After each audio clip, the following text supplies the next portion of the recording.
Hello friends, माझ्या YouTube चॅनलमध्ये तुमच्या सगळ्यांचं स्वागत आहे. तर आजच्या व्हिडिओची सुरुवात सुंदर अशा झाडांनी झालेली आहे. तर माझी सकाळ छान आणि सुंदर अशा झाडांनी होते. तर सकाळी उठल्याच्या नंतर मी फ्रेश होऊन आधी झाडांचं दर्शन घेते.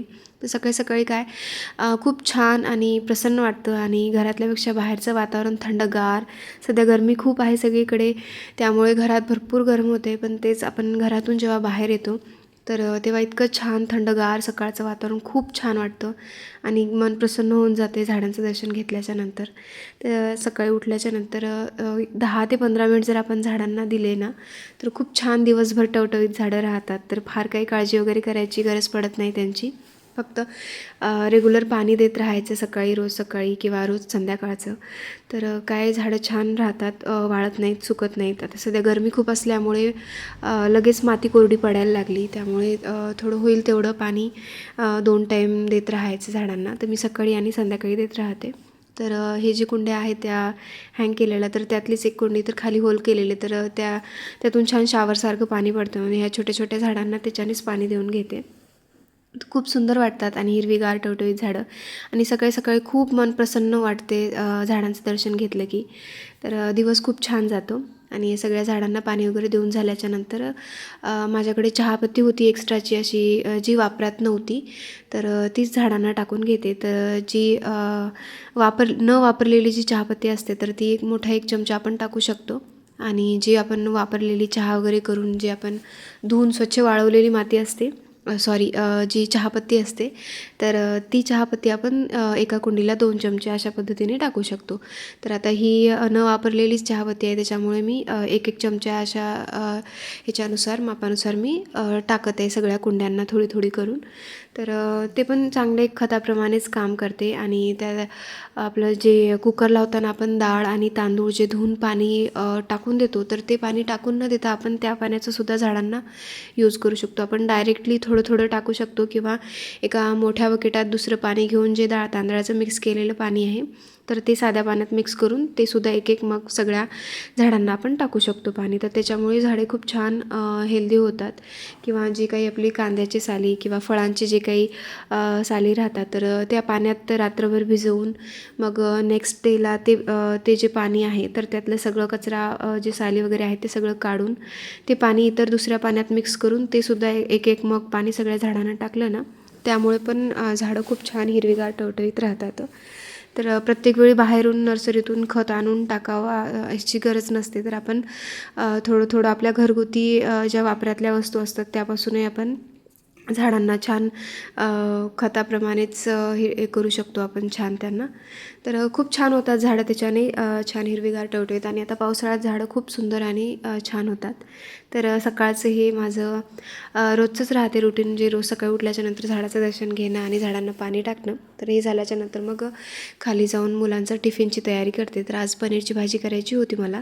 तर कांदा, टोमॅटो, हिरवी मिरची आणि लसूण घेतला आणि ते तेलात भाजून घ्यायचे, तेल टाकून व्यवस्थित. तर ते छान एकदम व्यवस्थित असे नरम झाले, भाजले की मग काढून प्लेटमध्ये काढून घ्यायचं. असं झाकून भाजायचं, वाफेवर होऊ द्यायचं, तेल टाकून घ्यायचं.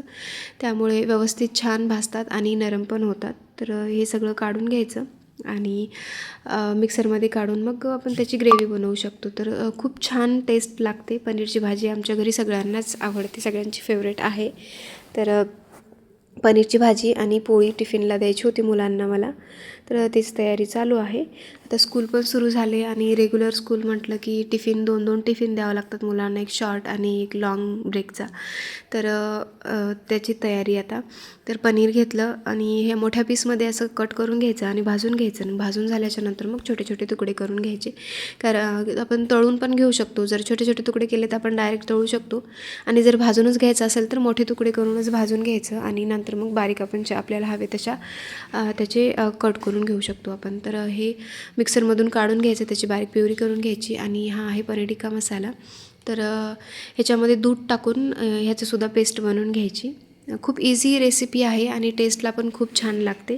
अगदी हॉटेलसारखी जरी नसेल लागत तरी पण खूप सुंदर आणि छान चवीला छान लागते. तर पनीर घेतलं भाजून.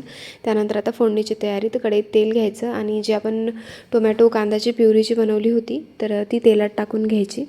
आणि ते छान असं तेल सुटेपर्यंत व्यवस्थित हे करायचं आणि त्यात मिक्स करून घ्यायचं आणि आपले सगळे मसाले वगैरे टाकून घ्यायचे, लाल चटणी, मीठ, हळद, मसाले जे काही आहेत ते सगळं टाकून घ्यायचं आणि व्यवस्थित मिक्स करून घ्यायचं आणि झाकून द्यायचं. एक तेल सुटेपर्यंत थोडे 5 मिनिट छान वाफवून घ्यायचं आणि ते छान असं तेल सुटलं साईडला, असं छान व्यवस्थित झालं हे अशा पद्धतीने की मग आपण जे काही पनीर मसाल्याचं जे ग्रेव्ही बनवून घेतली होती तर ती टाकून घ्यायची याच्यामध्ये आणि छान व्यवस्थित हलवून घ्यायचं आणि आपल्याला हवं तेवढं त्यात पाणी टाकून घ्यायचं. ज्या कशा पद्धतीने आपल्याला घट्ट भाजी हवी असेल तर गरज नाही, पण थोडी साधारण अशी पातळ भाजी हवी असेल रस्सावाली तर आपण पाणी टाकू शकतो. तर आमच्याकडे रस्सावालीच आवडते कारण भाताबरोबर खायला सगळ्यांना आवडते ती भाजी, त्यामुळे मी पाणी टाकलं आणि छान उकळी आली ना की पनीर टाकून घ्यायचं त्यामध्ये.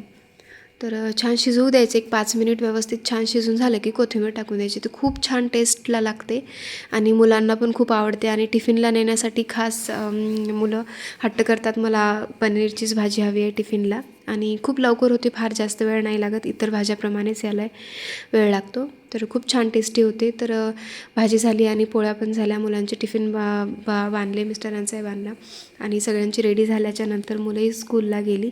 बाकीची कामं आपली रेग्युलर चालू राहतात घरातली. तर सकाळची जी गडबड आहे 6 ते 9 ही टिफिन बनवणं, मुलांचं आवरणं ह्यातच जाते वेळ बराचसा. आणि त्यानंतर मुलं स्कूलला गेली, मिस्टर जॉबला गेल्याच्या नंतर मग मी बाहेरचं वगैरे धुवून घेते, झाडून सगळं आवरून घेते.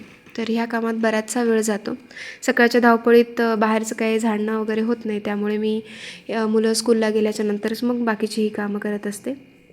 आणि बाहेरचं वगैरे धुवून घेऊन आता थोडंसं पावसामुळे थोडं चिखल वगैरे झाल्यासारखं झालं तर त्यामुळे धुवून घेतलं. रेग्युलर काही धुत नाही कारण पाण्याचा आहे थोडा प्रॉब्लेम आहे, रेग्युलर काय धुणं होत नाही, पण झाडून रोजचंच झाडून घेणं असतं बाहेरचं वगैरे. आणि बाहेर फुलांचा पानाचा बराचसा गोंधळ असतो, त्यामुळे तिथे बराच वेळ लागतो. तर डेली मी झाडून घेते, पण जेव्हा घाण वाटलं किंवा चिखल वगैरे झाला असेल तर मी त्यावेळी धुवून घेत असते. तर स्वच्छ झालं हे. तर कसा वाटला व्हिडिओ छोटाच घेतला मी, कारण फुल रुटीन म्हटलं की बराच मोठा व्हिडिओ झाला असता, त्यामुळे छोटासाच व्हिडिओ. तर कसा वाटला हा व्हिडिओ मला नक्की कमेंट करून सांगा आणि व्हिडिओ आवडल्यास व्हिडिओला लाईक करा, चॅनलला सबस्क्राईब करा. तर हे माझं टेरेस गार्डन आहे, तर आता ह्याला मला रिनोव्हेट करायचं आहे, छान कलर वगैरे द्यायचा आहे, तर ह्याचासुद्धा मी व्हिडिओ बनवणार आहे लवकर. तर मला नक्की कमेंट करून सांगा की माझ्या टेरेसवरची जी झाडं आहेत ती तुम्हाला कशी वाटली आणि हा व्हिडिओ कसा वाटला. तर व्हिडिओला लाईक करा, चॅनलला सबस्क्राईब करा आणि मला कमेंट करून सांगा. थँक्यू.